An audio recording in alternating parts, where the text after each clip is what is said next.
ನಮಸ್ಕಾರ ಸ್ನೇಹಿತರೆ, ಮಹಾಚಂದ್ರ ಯೂಟ್ಯೂಬ್ ಚಾನಲ್ಗೆ ತಮ್ಮೆಲ್ಲರಿಗೂ ಮತ್ತೊಮ್ಮೆ ಆತ್ಮೀಯವಾದಂತಹ ಸ್ವಾಗತ.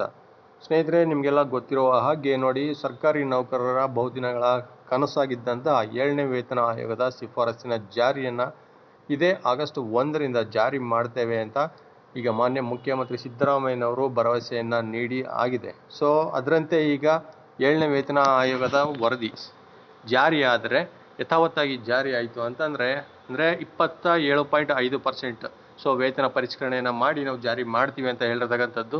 ಸೊ ಈ ರೀತಿ ಜಾರಿ ಆದರೆ ಸ್ನೇಹಿತರೆ, ಸರ್ಕಾರಿ ನೌಕರರ ಸಂಬಳದಲ್ಲಿ ಕನಿಷ್ಠ ಮತ್ತು ಗರಿಷ್ಠ ಎಷ್ಟು ವ್ಯತ್ಯಾಸ, ಎಷ್ಟು ಏರಿಕೆ ಆಗ್ಬೋದು ಅನ್ನೋದ್ರ ಬಗ್ಗೆ ನಾನು ಈ ವಿಡಿಯೋನಲ್ಲಿ ನಿಮಗೆ ಮಾಹಿತಿನ ತಿಳಿಸ್ಕೊಡ್ತಾ ಇದ್ದೀನಿ. ವಿಡಿಯೋ ಸ್ಕಿಪ್ ಮಾಡ್ದೇ ಪೂರ್ತಿ ನೋಡಿ. ಹಾಗೆ ನಮ್ಮ ಚಾನಲ್ನ ಇನ್ನೂ ಯಾರು ಸಬ್ಸ್ಕ್ರೈಬ್ ಮಾಡ್ಕೊಂಡಿಲ್ಲ ಅವರು ಈ ಕೂಡಲೇ ಸಬ್ಸ್ಕ್ರೈಬ್ ಮಾಡ್ಕೊಳ್ಳಿ ಸ್ನೇಹಿತರೆ. ಬನ್ನಿ ನೋಡೋಣ ಹಾಗಿದ್ರೆ ವೇತನದಲ್ಲಿ ಎಷ್ಟು ಹೆಚ್ಚಳ ಆಗ್ಬೋದು ಅಂತ ನೋಡಿ. 7ನೇ ವೇತನ ಆಯೋಗದ ಜಾರಿ, ಕರ್ನಾಟಕ ಸರ್ಕಾರಿ ನೌಕರರ ವೇತನ ಎಷ್ಟು ಹೆಚ್ಚಳ ಆಗ್ಬೋದು ಮತ್ತು ಇತರ ಯಾವ ಸೌಲಭ್ಯಗಳು ಲಭ್ಯವಿರುತ್ತೆ ಈ ವೇತನದ ಜೊತೆಗೆ, ಸೊ ಇದ್ರ ಬಗ್ಗೆ ನಾನು ತಿಳಿಸ್ಕೊಡ್ತಾ ಇದ್ದೀನಿ ನೋಡಿ. ನೌಕರರು ಹೋರಾಟ ಮಾಡಿದರೆ ರಾಜ್ಯ ದಿವಾಳಿ ಆಗುವ ಸಂದೇಶವನ್ನು ರವಾನೆ ಮಾಡಿ ಈಗ ಆರ್ಥಿಕ ಇಲಾಖೆ ತಿಳಿಸಿರ್ತಕ್ಕಂಥದ್ದು ನೋಡಿ. ಸಾರ್ವತ್ರಿಕ ಚುನಾವಣೆ ನೀತಿ ಸಂಹಿತೆ ಜಾರಿಯಾಗುವ ಮುನ್ನವೇ 7ನೇ ವೇತನ ಆಯೋಗದ ಅಂತಿಮ ವರದಿ ನೀಡಲಾಗಿತ್ತು. ಚುನಾವಣೆ ನಂತರ ಅದನ್ನು ಜಾರಿಗೊಳಿಸುವುದಾಗಿ ಸರ್ಕಾರ ಭರವಸೆ ನೀಡಿತ್ತು. ಆದರೆ ಸಂಪನ್ಮೂಲ ಕೊರತೆಯಿಂದ ಹೆಚ್ಚುವರಿ ಆರ್ಥಿಕ ಹೊರೆ ಹೊರಲು ಸಾಧ್ಯವಿಲ್ಲ ಎಂಬ ಹಣಕಾಸು ಇಲಾಖೆಯ ವಾದದಿಂದ ಸರ್ಕಾರ ಈ ವಿಷಯದಲ್ಲಿ ನಿರ್ಧಾರವನ್ನು ಮುಂದೂಡುತ್ತಲೇ ಬಂದಿತ್ತು. ಇದನ್ನು ಗಮನಿಸಿದ ನೌಕರರ ಸಂಘಟನೆಗಳು ಈ ತಿಂಗಳ ಅಂತ್ಯದೊಳಗೆ ಅನಿರ್ದಿಷ್ಟ ಅವಧಿ ಮುಷ್ಕರ ನಡೆಸುವುದಾಗಿ ಎಚ್ಚರಿಕೆಯನ್ನು ನೀಡಿದವು. ಈ ಸಂಬಂಧ ನೌಕರರ ಸಂಘಟನೆಗಳು ನಿಯಮದಂತೆ ಮುಖ್ಯ ಕಾರ್ಯದರ್ಶಿಗೆ 15 ದಿನ ಮುಂಚಿತವಾಗಿ ನೋಟಿಸನ್ನು ನೀಡಿದವು.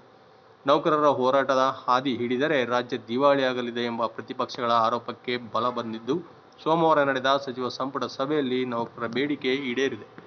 ಸೊ ಇದರ ನಂತರ ಪರಿಷ್ಕರಣೆ ನಂತರ ಸಂಬಳ ಎಷ್ಟು ಹೆಚ್ಚಾಗಲಿದೆ. ಕನಿಷ್ಠ ಪಕ್ಷ ನೋಡಿ, ಪರಿಷ್ಕೃತ ಕನಿಷ್ಠ ಮೂಲ ವೇತನವನ್ನು ರೂ. 27,000ಕ್ಕೆ ನಿಗದಿಪಡಿಸಲಾಗಿದೆ. ಹಳೆಯ ವೇತನ ನೋಡಿ 17,000 ಇತ್ತು. ಸೊ ವಾರ್ಷಿಕ ವೇತನ ಹೆಚ್ಚಳದ ನಂತರ ಮೂಲ ವೇತನವು 1ನೇ ಜುಲೈ 2024ಕ್ಕೆ ರೂ. 28,300 ಆಗಿರುತ್ತದೆ.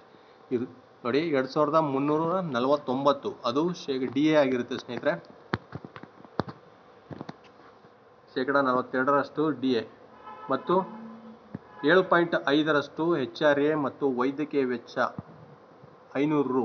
ಒಟ್ಟು ಇದೆಲ್ಲ ಸೇರಿ ಒಟ್ಟು ಮೂಲ ವೇತನ 33,271 ರೂಪಾಯಿ ಆಗಿರುತ್ತೆ.